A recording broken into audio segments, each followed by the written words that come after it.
árbol de letras. Entonces está chévere que si ustedes, esas personas que me enviaron están acá, quieren compartirlo con todos, pues de una lo hagamos. O si escribieron algo y nos quieren leer, o si tienen alguna pregunta final que les dejó la lectura, o por ejemplo, también al inicio de las sesiones les dije que estaría muy interesante poder hablar con el libro como si estuviéramos hablando con Margaret Atwood. Entonces también estaría chévere, por ejemplo, pensar en, para este cierre, qué preguntas nos deja el libro que quisiéramos que ella nos respondiera, ¿no? Entonces, bueno, ahora sí, arranquemos y entonces nos quedamos en el capítulo 12, en el inicio del capítulo 12 para esta sesión. Y en el capítulo 12 aparece bueno, en esta parte final también hay varias cosas de las que quiero hablarles, como varios momentos que a mí me parecen fundamentales de la lectura. Obviamente, como la gran mayoría de los finales de los libros, se acumulan un montón de cosas y suceden un montón de cosas más de lo que había pasado antes, que es difícil, digamos, poder llegar a cosas muy puntuales, pero bueno. Entonces, el capítulo 12 se llama El Jezabel y a mí esto me parece que es muy importante. Creo que es uno de los momentos también muy importantes del libro, porque tiene que ver a mi forma de ver, con la libertad. Entonces, el Jezabel es ese lugar a donde van las mujeres y las personas que no pudieron acomodarse dentro de los estándares que vimos al inicio de las sesiones en los que está organizado Gilead. Em, por ejemplo, las mujeres que abortaron alguna vez, las mujeres que fueron prostitutas, mujeres que definitivamente no pueden tener hijos, pero tampoco sirven para las labores del hogar ni para ser esposas. Entonces, todas estas mujeres se van a este lugar que se llama El Jezabel y a mí me parece que es un espacio muy interesante porque, primero que todo, Jezabel es el nombre, también para que lo contextualicemos. Acuérdense que absolutamente todo lo que está pasando en el cuento de la criada está fundamentado en las lecturas bíblicas y Jezabel, por supuesto, también es, pues pasa lo mismo con Jezabel. Jezabel era una reina del antiguo Israel y fue una reina que fue castigada por Dios porque era una reina pues libertaria que permitía la promiscuidad en el reino donde ella mandaba. Bueno, entonces como que era una figura que a lo largo de las lecturas bíblicas uno ve castigada constantemente, la figura de la mujer promiscua, la figura de la mujer rebelde, la figura de la mujer libertina o libertaria, ¿no? Entonces, me parece que ese escenario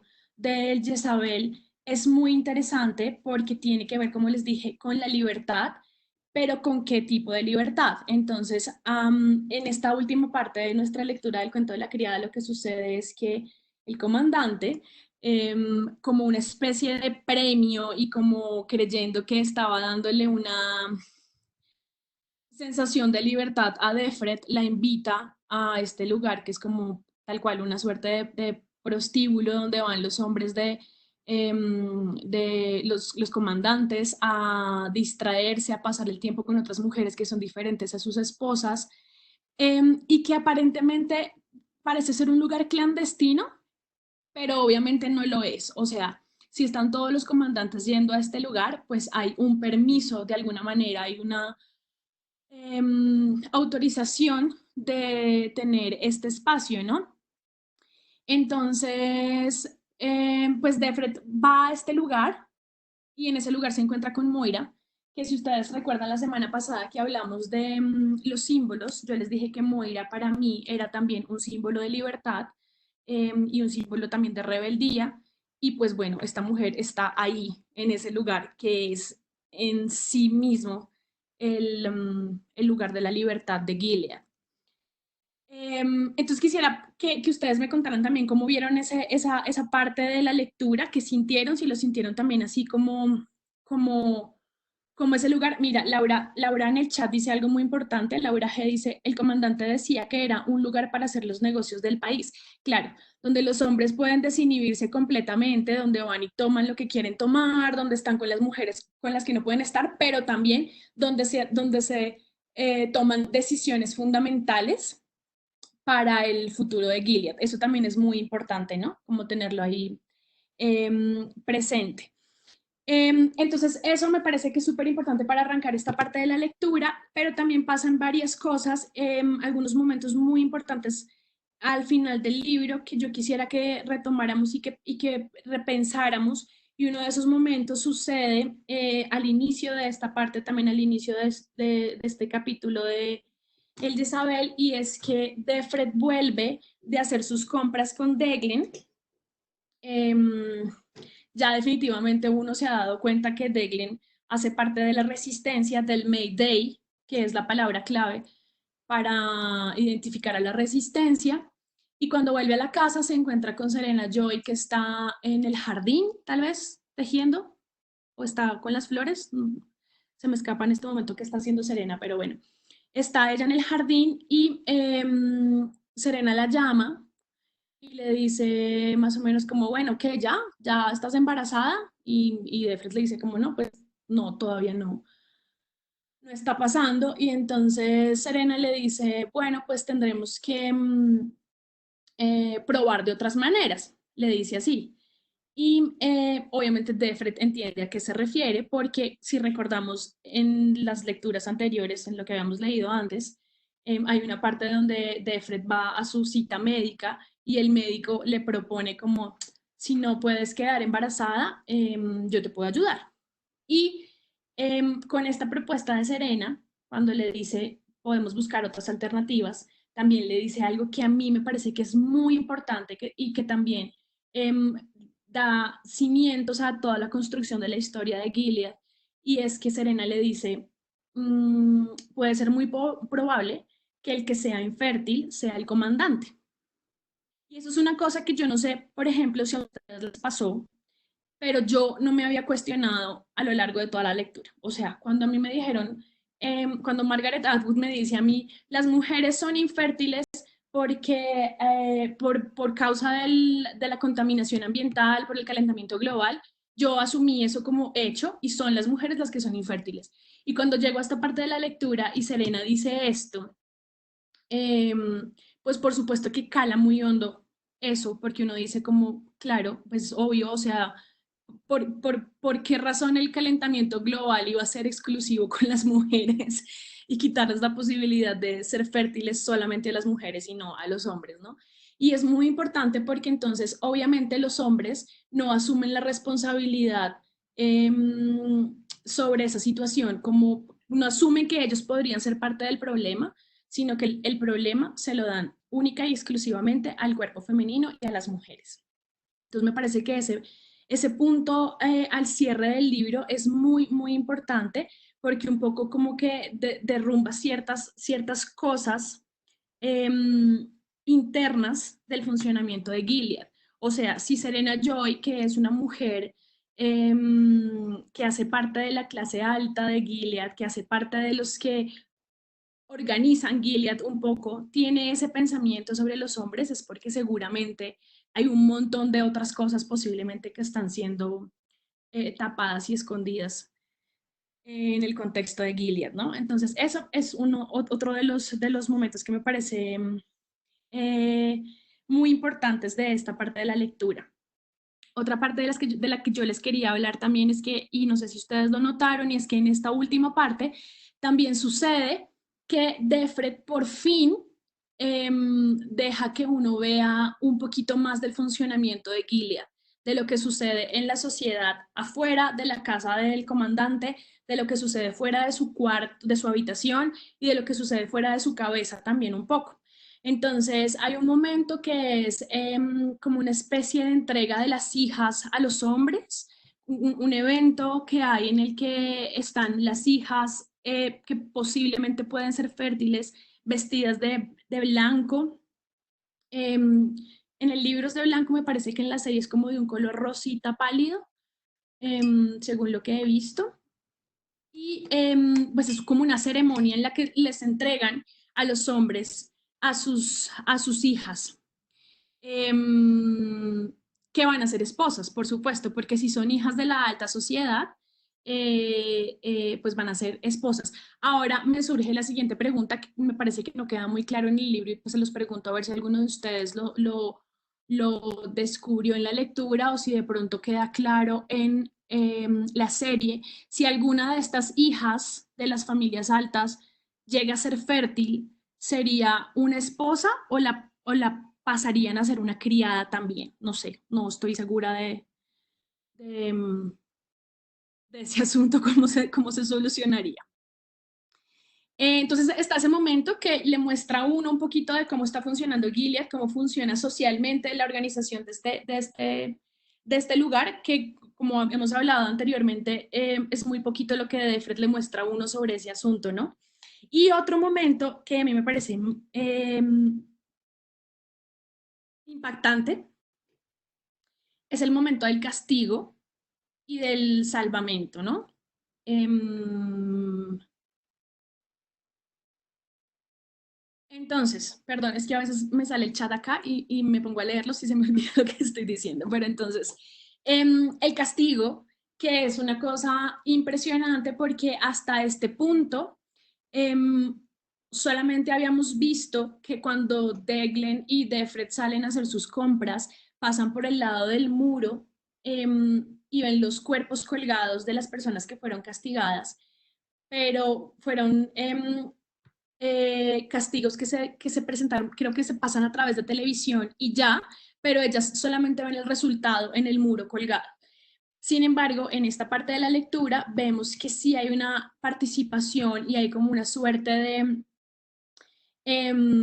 ritual o evento a donde asisten las mujeres sobre todo, porque son las mujeres a las que van a castigar, en el que están ellas además es impresionante porque dice Defred que que ellas como criadas están sentadas como en el centro del lugar donde se va a ejecutar esta ceremonia a la vista de todo el mundo para que todo el mundo pueda vigilarlas. Y son, por supuesto, las que están también más cerca de esta suerte de escenario, a donde suben a tres mujeres.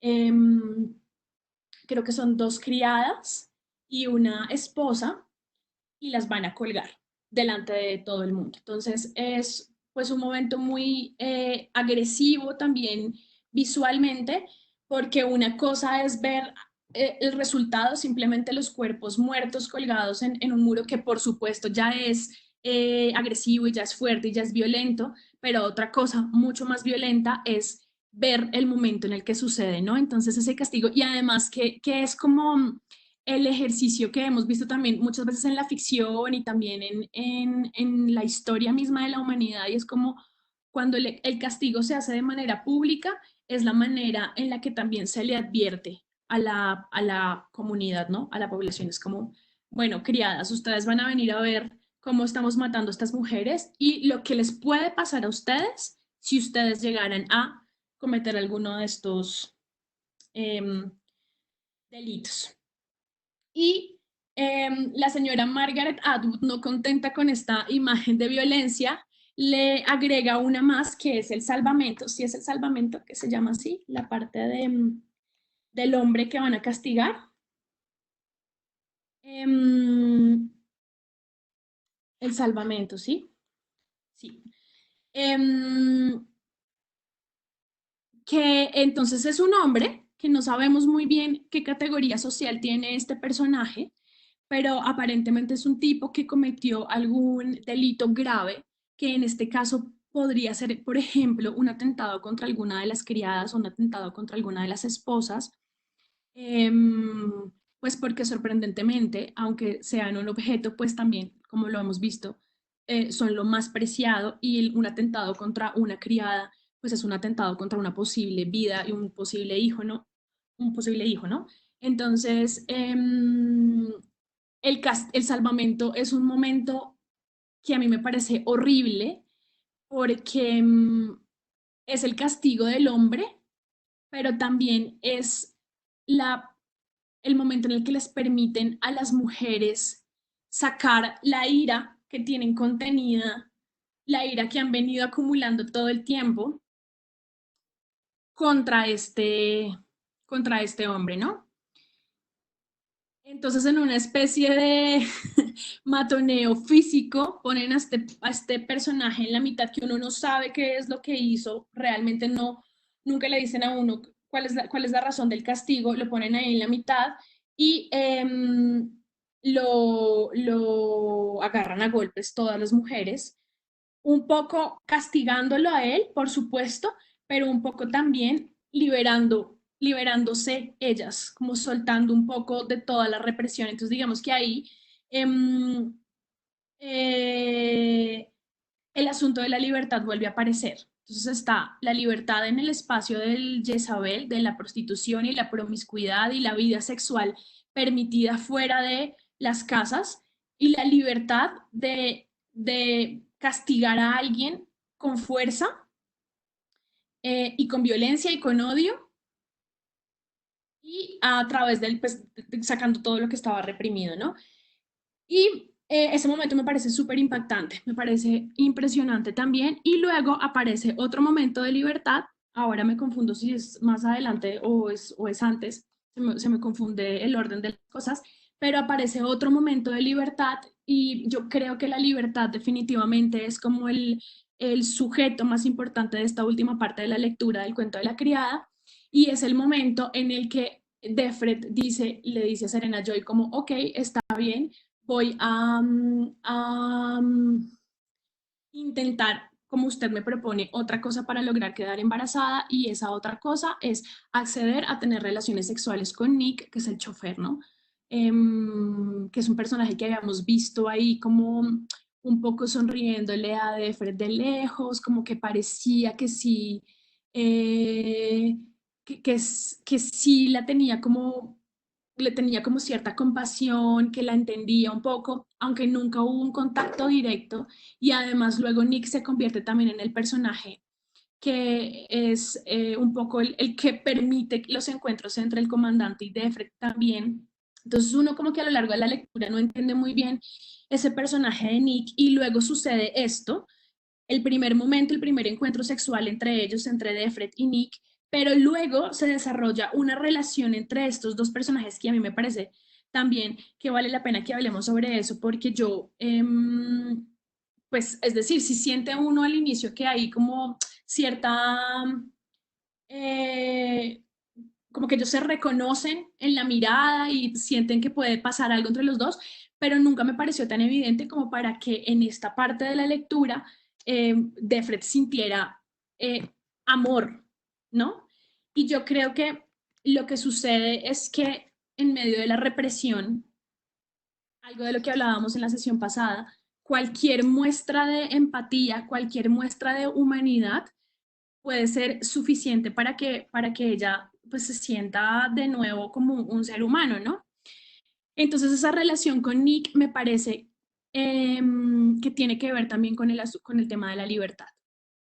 Mm, Creo que eso es, para mí eso es como lo más importante en esta parte. Obviamente después vamos a hablar del epílogo, que yo les dije en la sesión pasada que quería escucharlos antes para saber qué pensaron sobre el epílogo, si les gustó o no les gustó, pero ya lo hablamos. En general creo que la libertad tiene que ver con todos estos aspectos acá, pero también me acabo de acordar de una cosa y quiero preguntarles a ustedes. En esta parte de la lectura aparece varias veces la palabra amor de Defred hacia Nick, y también hay una parte en la que el comandante le pregunta a Defred que qué es lo que le hace falta. Ah, porque le dice algo así como, pero ustedes están bien, no tienen que andar pensando en si se van a operar o si se tienen que pintar el pelo, si tienen que estar delgadas, si tienen que tener silicona, si se operaron la nariz. Lo que hemos hecho es quitarles esa presión social de la que se quejaban tanto y las hemos dejado por fin ser libres. Y él le pregunta a ella como, ¿qué es lo que les hace falta? Y ella dice como, amor. Y luego vuelve a aparecer el tema del amor con Nick también. Y yo quisiera saber si ustedes creen, por ejemplo, que hay alguna especie de relación entre el amor y la libertad. Creo que esas preguntas son interesantes de responder y pues, quisiera escucharlos. Lidia, si quieres, ahora sí, creo que hay tres manos levantadas, cuatro, para Un escucharlos. momento, ya miramos. Dale, espérame un momento.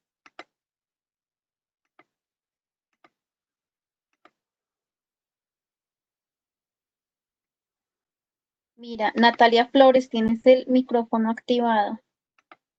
Ah, listo, gracias. Ah, Bueno, referente al libro, a mí me gustaría comentar pues varias cosas.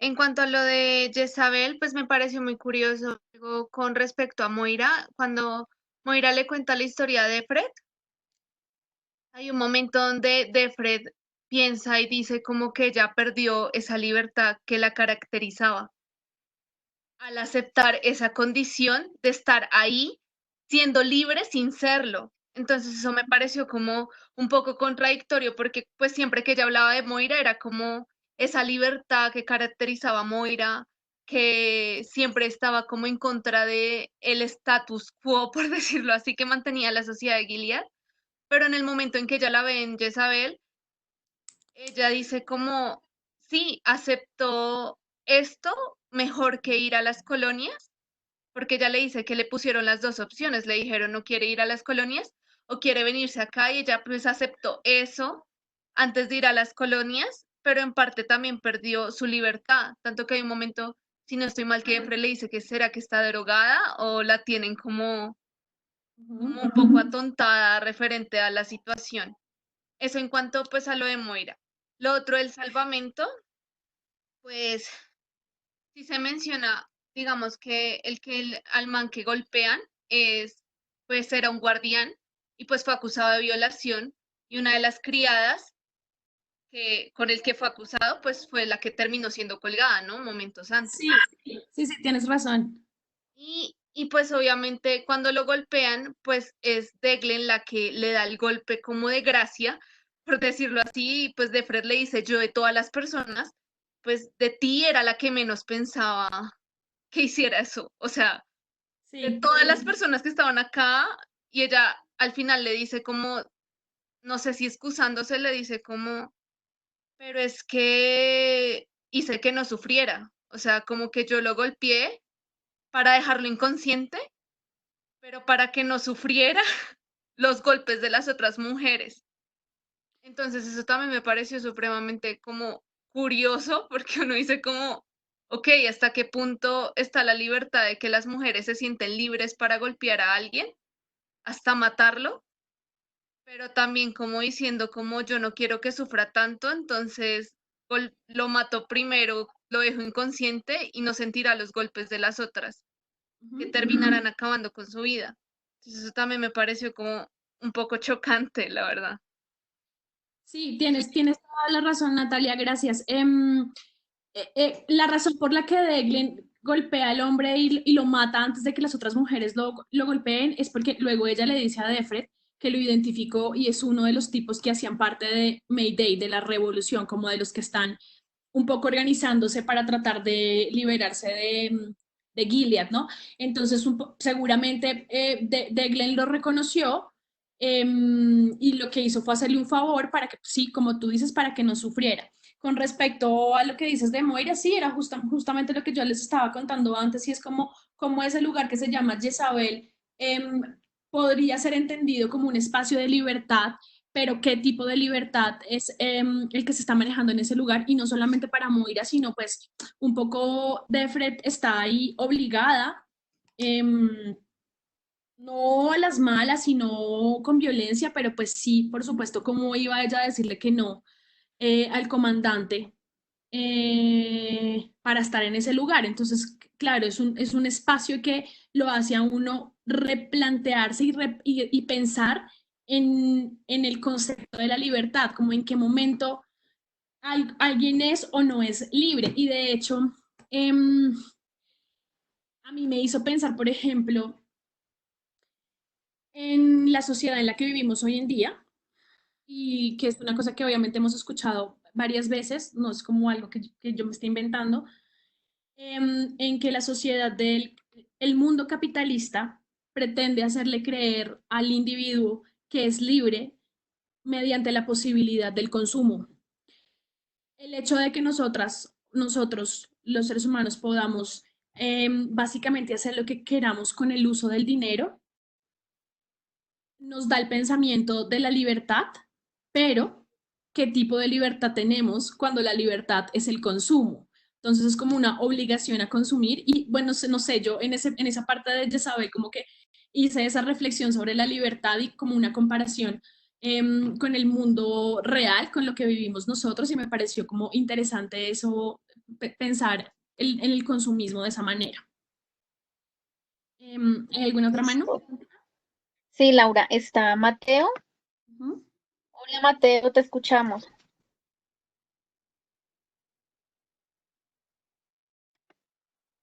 Mateo,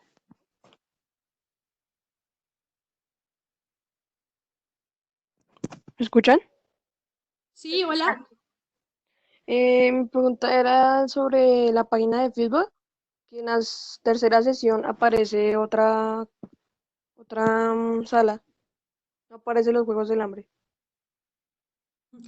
Vale, listo, Mateo, muchas gracias. Ahorita, si quieres, con Lida lo revisamos y pasamos la... Ahorita podemos revisar.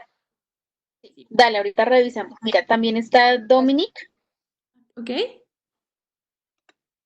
Hola, Dominic, te escuchamos.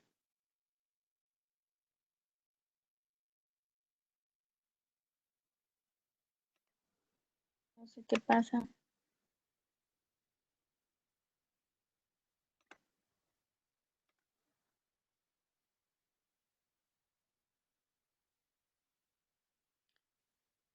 Dominique, Creo que se fue. ella está escribiendo aquí en el chat que si la oímos. No, no te oímos.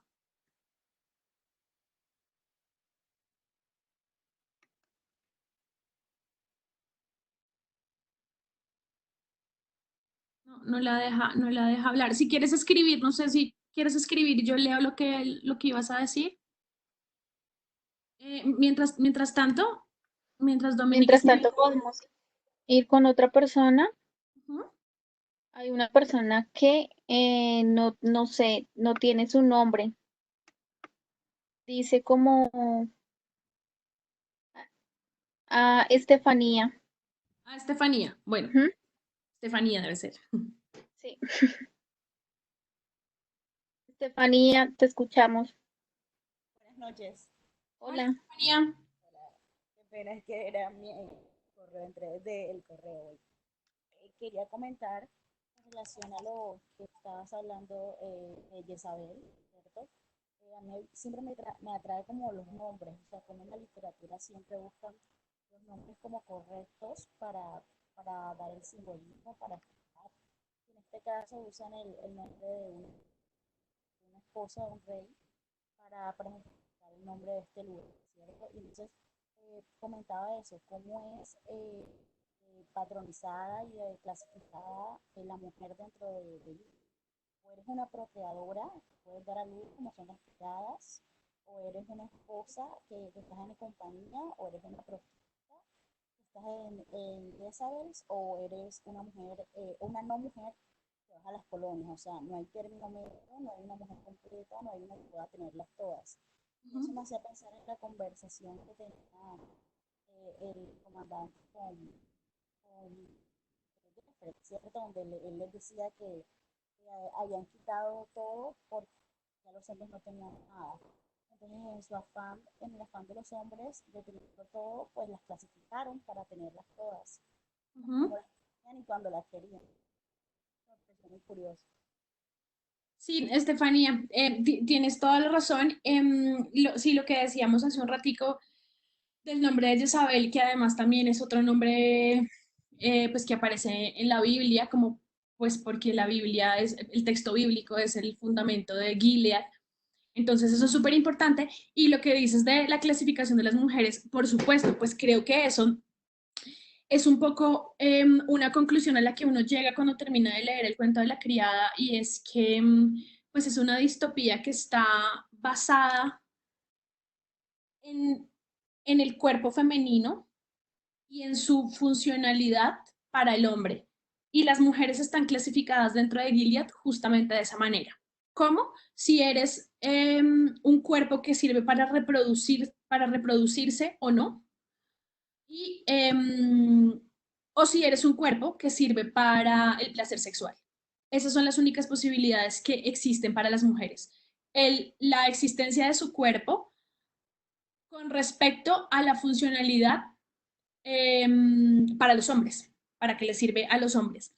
Y pues obviamente ese pensamiento y esa conclusión con respecto al cuento de la criada, pues aterrizándolo también en el mundo real en el que vivimos, pues nos hace hacernos preguntas sobre quiénes son los dueños o las dueñas del cuerpo femenino, que incluso creo que pues es un debate que continúa abierto hoy en día en la mayoría de las sociedades del planeta, en diferentes niveles, por supuesto, en diferentes condiciones, y es siempre pues el cuerpo femenino como territorio del hombre, el cuerpo femenino como poder y posición de la mujer hasta cierto punto cuando tiene que ver con con la reproducción sexual y con el placer sexual, donde entra a pesar el rol masculino, ¿no? Laura, si quieres, intentamos de nuevo con Dominic. Vale. Pero vamos a ver si lo logra. Igual ella escribió acá, pero pues si logra hablar mejor, más chévere. Dale, Dominic, te escuchamos.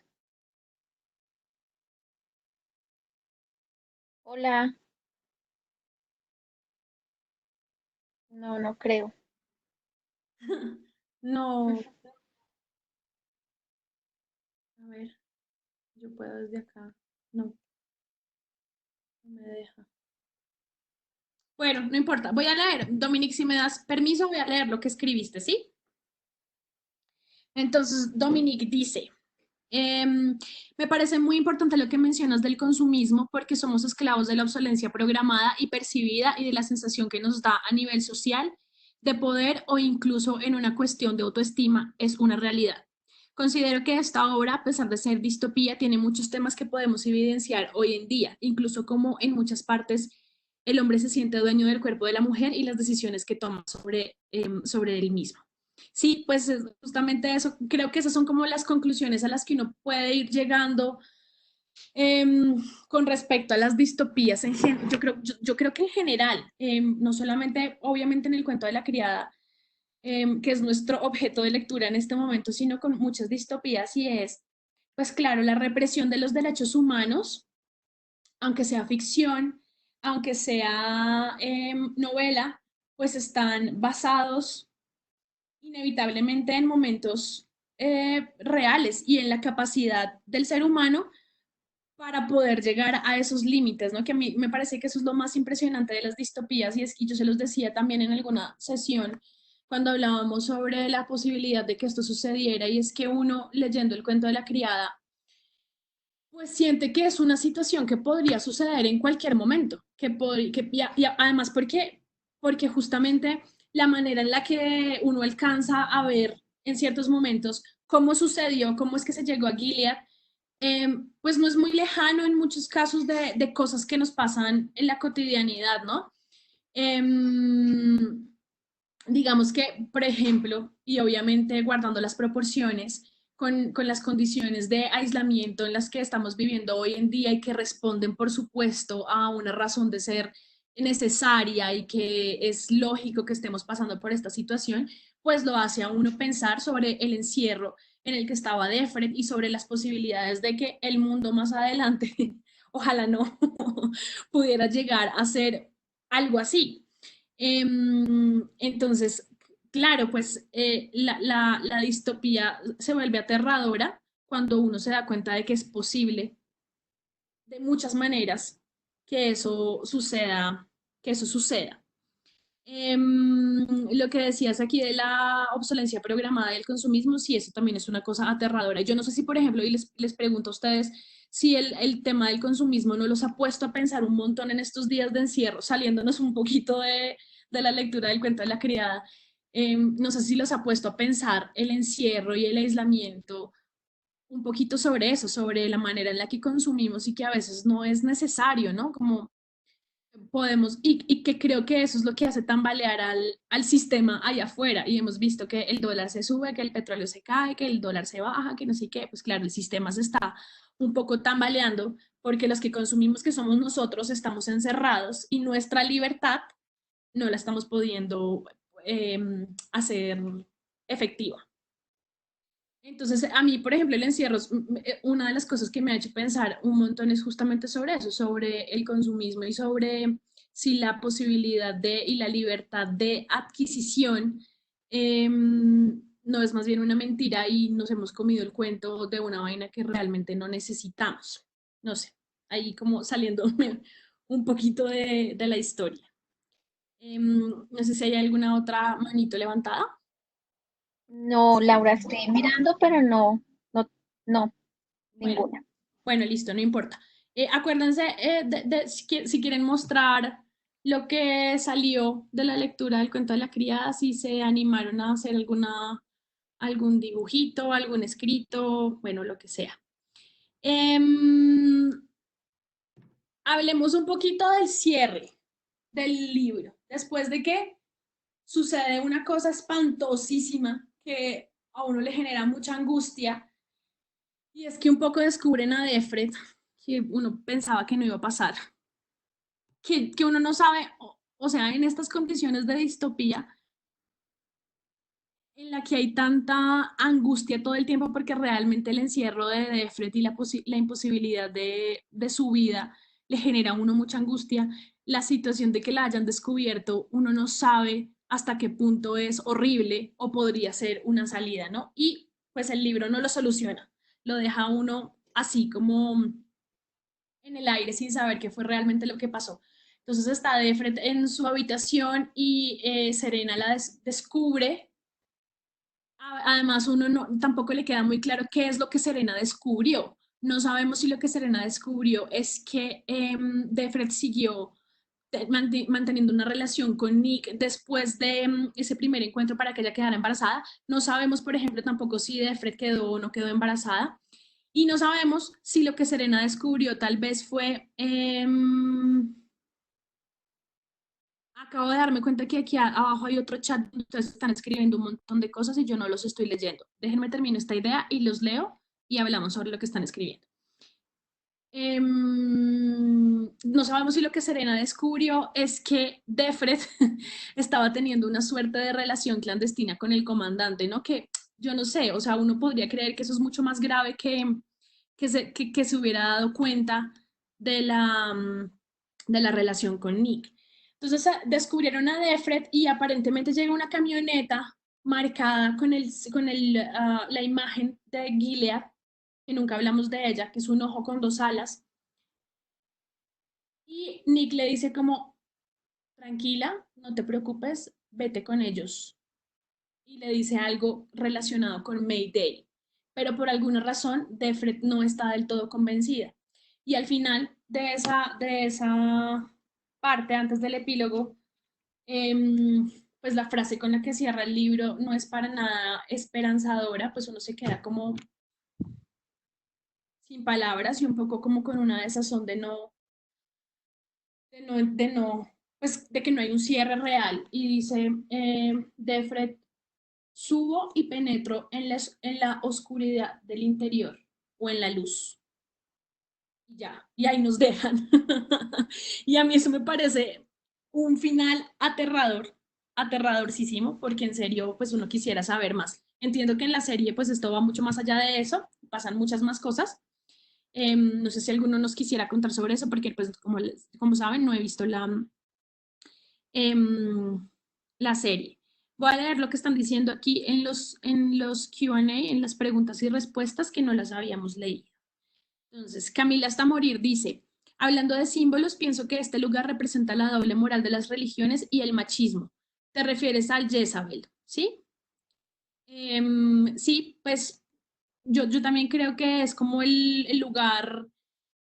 De hecho, el comandante le dice algo así a Defred, como Defred le dice, pero ustedes no tienen esto prohibido, y el man le dice algo así como, ay, sí, se supone que somos súper castos y estamos solamente con nuestras esposas, pero tú sabes, los seres humanos necesitan de esta diversión, algo así como tal cual, justificando la doble moral, porque así es como somos y así es como tiene que ser, pero de puertas para adentro, dentro de Jezabel, como hacia afuera, no, imposible. Sobre la pregunta que hiciste tampoco me quedó del todo claro, sin embargo se habla mucho de que las criadas son parte de una transición, por lo que puede que para estas nuevas generaciones las cosas sean mucho más fáciles. Aunque te refieres a las hijas de las esposas que pueden ser fértiles. Sí, claro, además, a mí eso es otra cosa que también me parecía aterradora, que tiene que ver con las criadas que cambian de casa en casa, de casa en casa, de casa en casa y que nunca tienen una identidad. O sea, después del momento este del salvamento, a Deglet la descubren como parte del Mayday aparentemente y la nueva Deglet, es decir, aparece una nueva criada en esa casa que llega a ser Deglet, ya no es la anterior, sino es una nueva, le dice como no, ella se mató porque la habían descubierto, no sé, algo así. Pero entonces el hecho de que llegue una nueva persona a esta casa y que sea Deglet, inmediatamente le quita identidad a la persona que antes era Deglet. Y ahí volvemos de nuevo con el juego de los nombres. Y es, pues el nombre es el que carga de identidad a una persona de alguna manera. Y no sé si recuerdan también en alguna de las sesiones pasadas les leí uno de mis fragmentos que más me gustan sobre el nombre. Y Defred dice como es mi posesión más preciada, mi nombre personal, como el nombre que nunca sabemos, pero el nombre de criada también le da una connotación y también le da una identidad a ese ser humano. Cuando pasas a otra casa, es como pasar a ser otro individuo diferente, un poco, no sé, es como una pregunta que me hago con respecto a los nombres y a esa transición de las criadas. También se habla mucho de que las criadas en un futuro ya no serán recordadas como si fueran a dejar de existir o ya no siguieran siendo necesarias. Claro, me imagino yo que la fertilidad y la cantidad de mujeres fértiles pues irá disminuyendo cada vez más con el avance del mundo. Y pues por supuesto ya pues tal cual, pues que son objetos de uso y funcionaron para lo que tenían que funcionar y listo, hasta ahí llegaron. Bueno, quisiera seguir leyendo todo lo que están diciendo, están hablando de los testamentos también, pero antes de seguir leyendo, nos quedan 10 minutos, podemos extendernos un poquito más, yo creo, ¿cierto, Lida? Claro que sí. Y mira, Valeria Osorio levantó la manito. ¿Le quieres dar la palabra o ahorita? Dale, no, dale de una. Hola Hola, ¿cómo Valeria, te están? escuchamos Hola. bien. Bueno, yo quería hablar sobre el final un poco porque estábamos hablando pues de esta sensación como de que a Defred la habían descubierto, pero digamos que pues después de hacer como cierto análisis, digamos, de lo que ella habla, a mí me gustaría pensar que en realidad no la descubrieron, sino que Nick en verdad está tratando como de salvarla, porque igual en un momento Serena Joy pregunta como qué es lo que ha hecho, pues sabes, como ella descubrió como algo que no sabemos qué es, pero parece que Serena no fue la que llamó a los ojos o pues hasta camioneta, ¿cierto? Y también el comandante pregunta como que si tienen autorización para llevársela. Entonces como que yo siento que de todas formas hay la posibilidad de que Nick fuera pues de la resistencia de Mayday y de cierta forma la estuviera como salvando de algo que hubiera podido ocurrir cuando Serena se hubiera enterado, no sé, de su relación con Nick o de lo del comandante. Pues esa es mi sensación y también como en cierta parte mi esperanza. Sí, a mí me pasa igual, Valeria, yo también, o sea, yo me quedé con la parte de la luz, o sea, me quedo ahí con que fue la resistencia también y también quiero creer que Nick la ayudó y la sacó de ahí. Y no solamente eso, sino que también espero que todos esos momenticos en los que Deglen le decía como, ella le dice, sabemos lo que está pasando con el comandante, es ella la que le cuenta sobre el Mayday, no te preocupes que ya saben sobre ti, o sea, como que siempre está la esperanza de que hay alguien ahí afuera que la tiene identificada y luego le dice como, Deglen le dice, dime si necesitas que te saquen, dime si necesitas que te salvemos, dime qué necesitas y lo podemos hacer. Entonces como que a uno sí le queda esa sensación al final de ok, puede ser que sí la hayan salvado. Y luego, y ahora sí hablemos del epílogo que a mí me parece muy importante, está esta parte de la lectura que es un montón de tiempo después, no sabe uno realmente cuánto tiempo, pero es el año 2195 y hay un simposio, a mí me parece maravilloso, en serio me parece muy divertida, pues divertida, genial, quiero decir, de la genialidad. Hay un simposio, como un congreso académico en donde se está analizando lo que fue Gilead. Y a mí ese simposio me ratifica la esperanza de que Defred haya sobrevivido. Les voy a decir por qué.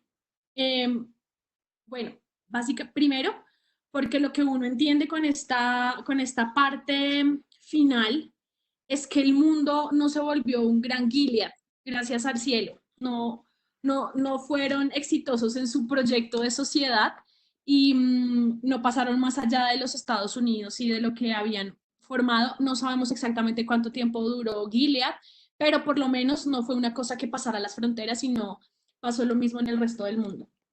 Pero entonces en este simposio hay unos personajes, bueno, hay también una cosa que yo no sé si ustedes se fijaron, pero yo pensé, y es que la que arranca hablando es una señora que se llama profesora Marianne Crescent Moon, y yo dije, bueno, si en el 2195 hay una mujer presidenta del Departamento de Antropología Caucásica, es porque definitivamente las mujeres recuperamos algo de los derechos humanos que habíamos tenido, ¿no? Entonces eso me dio como un poquito de tranquilidad. Y luego este señor que arranca a hablar, que se llama P.A. Shoto, nos cuenta que el cuento de la criada es realmente unas grabaciones de unos cassettes que se encontraron en un baúl, en donde una supuesta criada cuenta desde una perspectiva todo lo que se vivió dentro de Gilead. Para mí, ese es el punto más importante que le dice a uno, ¿sabe qué? Fresca que Defred sobrevivió. Porque el tipo dice en esta presentación que en el momento en el que Defred era una criada, no existía la más mínima posibilidad de que ella tuviera acceso a una grabadora de voz y a unos cassettes para poder guardar esto. Entonces, esto significa que esas grabaciones se hicieron de manera posterior a lo que ella vivió. Yo no sé si estoy hilando demasiado fino, díganme si a ustedes les pasó lo mismo y si sintieron lo mismo y si llegaron a la misma conclusión.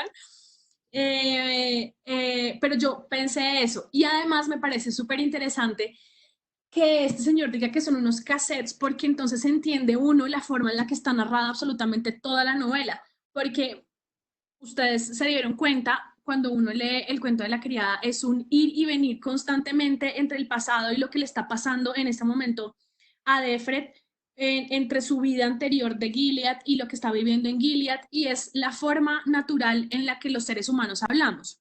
O sea, incluso yo aquí cuando hablo con ustedes, a pesar de que organizo unas notas para tratar de llevar un orden en la charla con ustedes, siempre termino desviándome y soy como un mico hablando de una cosa y hablando de otra. Y eso pasa cuando uno verbaliza, cuando uno habla en voz alta, que es la sensación que le da a uno la lectura del cuento de la criada. Y claro, al final cuando uno llega a este epílogo y le dicen, eran unos cassettes, no era un texto, pues tiene mucho sentido esa forma de narrar de toda la novela, que me parece pues además mucho más interesante que sean unos cassettes porque le dan a uno pues como un sustento de realidad.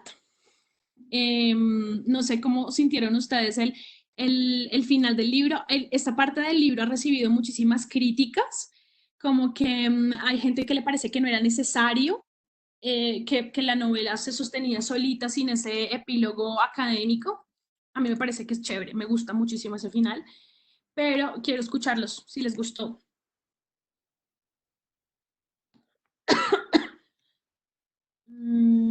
Valeria dice, a mí me pareció interesante. No siento que le hacía falta, ajá, pero agrega información. Sí, es cierto. Como que da más detalles también de lo que era Gilead, ¿no? Laura Redondo dice, me pareció curiosa una contradicción que encontré. Los investigadores estaban, ahí se bajó, los investigadores estaban muy interesados en saber quién era la autora de esos testimonios, tratan de encontrar su nombre, sin embargo, al mismo tiempo dan a entender que esa autora no tenía mucha importancia dentro de la sociedad, era una criada.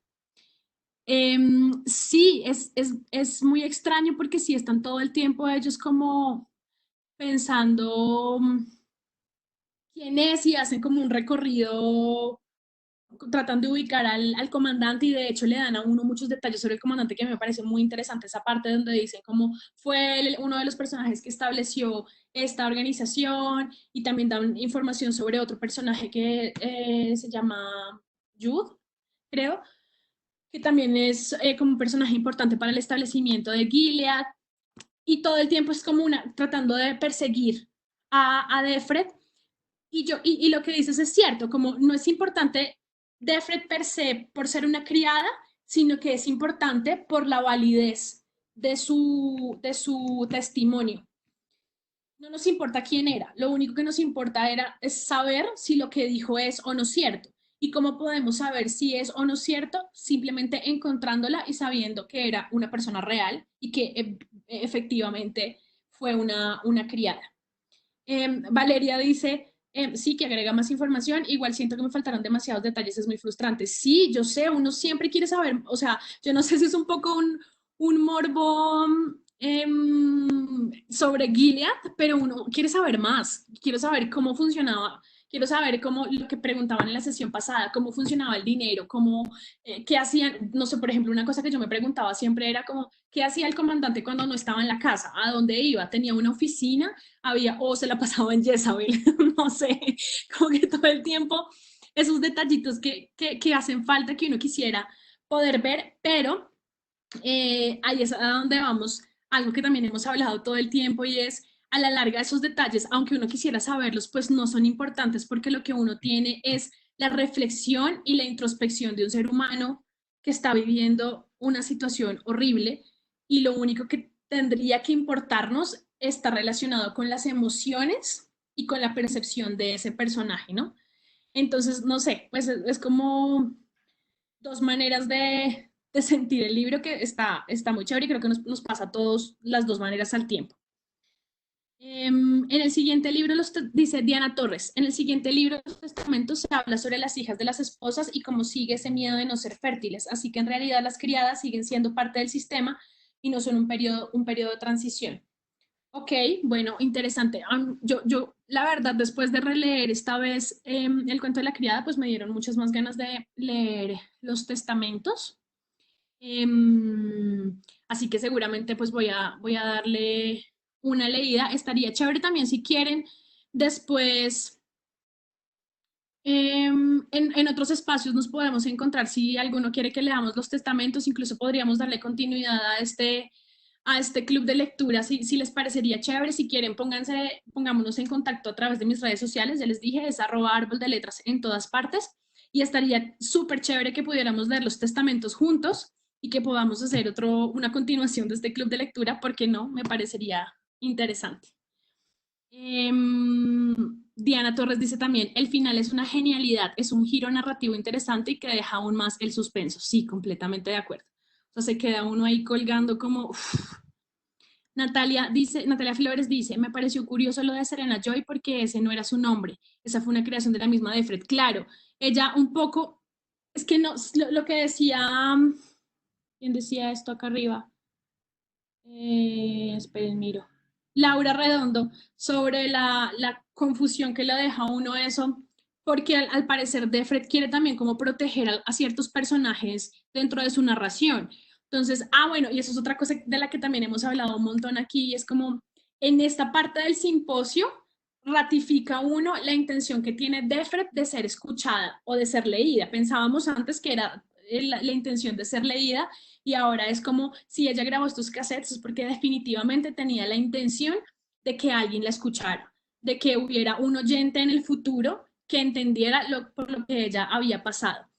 Pero curiosamente sí trata de proteger a ciertos personajes como a Serena Joy, que se llamaba Thelma, y que sí era una persona activista y había sido una escritora reconocida y que sí había trabajado en pro de la instauración de Gilead y de los hijos de Jacob, pero pues tenía otro nombre diferente. También un poco haciendo referencia a su propia ausencia de nombre, pues ella no tiene nombre en toda la historia. Tal vez por eso mismo quiso quitarle el nombre a esta mujer que de alguna manera era su antítesis en la historia, no sé. Estoy aquí diciendo cosas que pienso en este momento. Camila hasta morir dice, a mí me gustó mucho el desenlace del libro, el hecho que se ve en un contexto académico donde se pone en conocimiento y discusión que es propio de estos eventos sobre este episodio de la historia americana. Sí, completamente. A mí me parece, el hecho de, mira que eso que dices me parece que es muy importante porque el hecho de que el cierre final, el epílogo del libro, sea un contexto académico, lo que quiere decir desde la perspectiva de Margaret Atwood, o lo que nos quiere dar a entender ella, es que es real. O sea, fue una cosa que sucedió. ¿Y cómo sabemos que es una cosa que sucedió? Porque después de mucho tiempo se están haciendo investigaciones académicas y científicas sobre ese momento. ¿Qué es lo que tú dices? Como eso es lo que pasa con la historia misma. Entonces, hoy en día, pues hay un montón de simposios sobre lo que sucedió en el nazismo, sobre lo que sucedió en España, con ay, se me olvidó el nombre del dictador español, con Franco. Eh, Como que hay estudios y hay un montón de gente que se dedica a ese estudio de la historia, que lo que hace es como eh, darle credibilidad a la historia, pues estudiarla le da credibilidad un poco, ¿no? Em, eh, Camila dice también, la falta de detalles es otro punto de esta lectura distópica que no se aleja de la realidad. Estas cosas suceden también con nuestra historia, muchos detalles que desconocemos y no tenemos la posibilidad de saber con certeza. Sí, también es cierto. Y sabes también que me hace pensar pues que la historia siempre está contada la mayoría de las veces desde una sola perspectiva, ¿no? Y para poder, pues, ¿qué nos pasa con nuestra propia historia? Y tenemos un montón de años de historia de la humanidad que ha sido contada desde solamente, muchas veces, desde solamente un lado de la historia, y para poder enriquecerla y tener todos los detalles, pues deberíamos poder tener la mirada de los demás. Entiendo que los testamentos tienen la mirada de la tía Lidia, que es una de las, pues, de las tías preparadoras de las criadas, y de otros dos personajes que están ubicados en diferentes puntos de la sociedad de Gilead. Entonces, por eso los testamentos, pues es interesante porque seguramente lo que decía Valeria acá, seguramente los testamentos nos van a dar más pistas sobre lo que pasó en Gilead.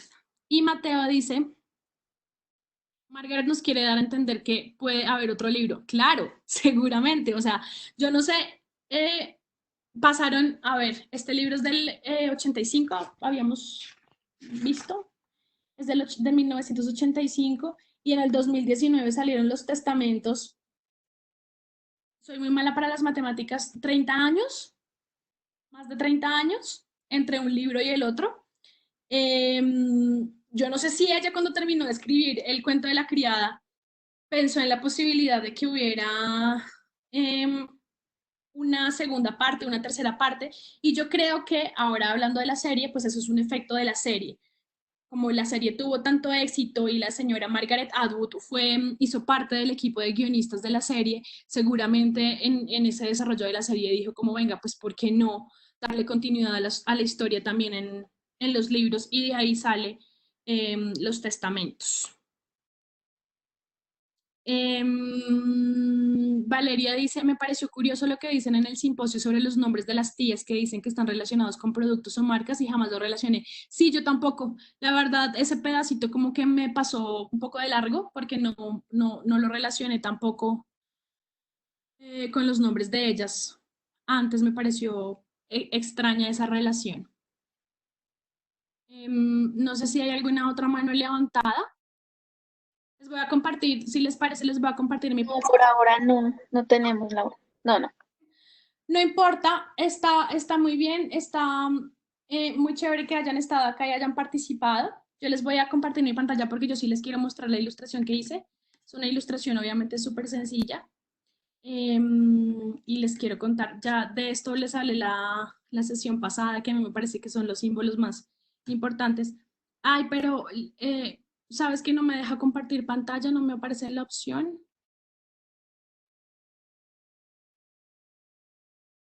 No sé si me tengas que dar tú como una autorización.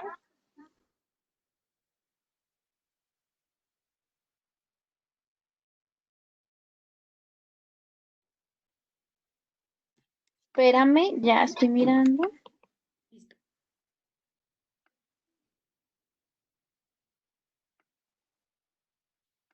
Puedes mirar ahí, porfa, si ya puedes compartir. Sí, ya me deja compartir. Bueno, cuéntenme si la están viendo. Yo la veo, se ve. Escríbanme ahí por el chat si la están viendo. Bueno, pues esa fue la ilustración que yo hice. Em, pues no sé si debería decirles que creo que se entiende por lo que hablamos en la sesión pasada. Uno de los símbolos que me parecen más bonitos de el cuento de la criada es el uso de la presencia de las flores. Defred habla en alguna parte sobre los tulipanes. Yo no sé si un tulipán es así, como que esta fue la flor que yo me imaginé. Y pues es un poco una unión de pétalos, de pétalos rojos, pero que también hace alusión a los trajes de las criadas, pero pues son una flor que tiene que ver con la reproducción, y están todas unidas. Pues es como una unidad de mujeres, que es un poco en lo que se convirtió el cuento de la criada en el mundo real, ¿no? Como en un símbolo de sororidad y de compañía femenina. Entonces me pareció pues lindo hacerlo así. Y la frase que le puse es una de las frases que más me gusta del libro y es: ¿quién puede recordar el dolor una vez que ha desaparecido? Me parece súper bonito porque es como tiene que ver todo el tiempo con la memoria y con lo que Defred está sintiendo. Camila, creo que Camila escribió algo. Voy a detener. Creo que dijo que había escrito algo. Me parecería chévere si escribió algo, escucharla. Si quieres compartirlo, obviamente.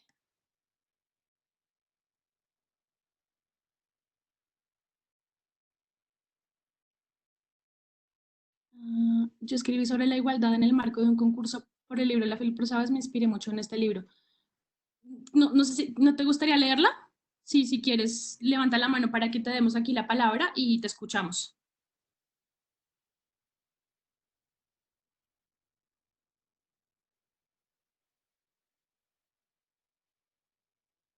Es Camila, ¿sí? Camila, hasta morir. Hola Camila, te escuchamos. Hola, ¿cómo están? Hola. Hola, bueno, les cuento que esto lo escribí, por ahí lanzaron como un concurso, no sé si se ganó o no se ganó, no lo sé. Em, y creo que se lanzó también en el marco como de un conversatorio que hacían en la Filbo sobre la igualdad en los derechos de la mujer. Entonces escribí esto y la verdad me inspiró mucho todo este tema de la lectura y las discusiones que hemos llevado acá en este club de lectura. Y dice así. Cartas por la igualdad. ¿Existe la igualdad? ¿Ha visto a alguien la igualdad? ¿Han visto los animales la igualdad? ¿Qué sabemos sobre la igualdad? ¿Qué sabe un hombre frente a una mujer sobre la igualdad? Y así, ¿qué sabe una mujer de igualdad frente a las demás mujeres? ¿Dónde estaba la democracia cuando se hizo, perdón, dónde estaba la igualdad cuando se hizo la democracia? ¿Qué sabe el dinero de igualdad? ¿Sabías tú de la igualdad cuando tomaste hoy el desayuno?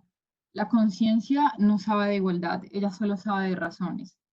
¿Qué sería la igualdad si viviera en este mundo? Igualdad, espero que el mundo te encuentre, espero encontrarte justo ahí donde la esperanza guarda. Qué lindo, me encanta. Está muy lindo. Me parece muy lindo además que le adjudiques conciencia a la igualdad, como es un, es un sujeto al que estamos esperando, ¿no? Me parece muy, muy bello eso. Muchas gracias, Camila, por compartirlo. Estaría muy lindo si me lo quieres compartir por mis redes sociales para yo también poder publicarlo. Voy a publicar algunos dibujos que me mandaron y que no se animaron a mostrarnos acá, pero si me lo compartes estaría muy lindo poderlo compartir. Bueno, chicos, yo creo que terminamos nuestra cuarta y última sesión del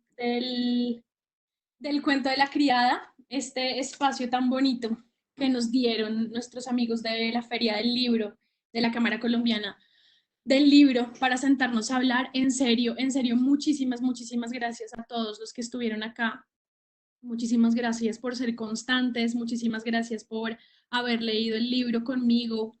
Fue muy, muy chévere en serio escuchar sus percepciones sobre el libro y en serio lo que les propongo sobre los testamentos estaría muy bonito. Escríbanme y nos ponemos de acuerdo, podemos hacerlo por otras plataformas o por las redes sociales también. Podemos encontrar la manera y quién sabe, de pronto hasta podemos encontrarnos después cuando salgamos de esta cuarentena para ir a tomarnos un café y hablar de los testimonios y el cuento de la criada. Nada, pues eso, muchísimas gracias, Lidia, muchísimas gracias a ustedes, en serio. Gracias, gracias, gracias por este espacio tan bonito. A ti, Laura, muchas, muchas gracias por aceptar la invitación de la Cámara Colombiana del Libro, de la Filbo, de Andrea Mojica y de Juana Silva. En serio, muchas gracias por estar con nosotros cada sábado, y a todos los que participaron también, muchas gracias. Seguramente se vienen más actividades tanto con la Cámara Colombiana del Libro como con Laura. Sí, claro que sí. A Juana y Andrea las quiero con todo mi corazón. Muchísimas gracias en serio por pensar en mí siempre para estas cosas tan lindas. Ustedes saben que cuentan conmigo siempre. Están preguntándome que cómo nos conectamos para un próximo club. Búsquenme Instagram, Facebook, Twitter, @árbol de letras. Así aparezco en todas partes. O si no me encuentran como árbol de letras, como Lala Ocampo, pero estoy en todas partes como árbol de letras y hablamos por ahí y no sé, lo pensamos. Muchísimas gracias a todos, en serio. Abrazos y besos a todos. Un abrazo. Chao.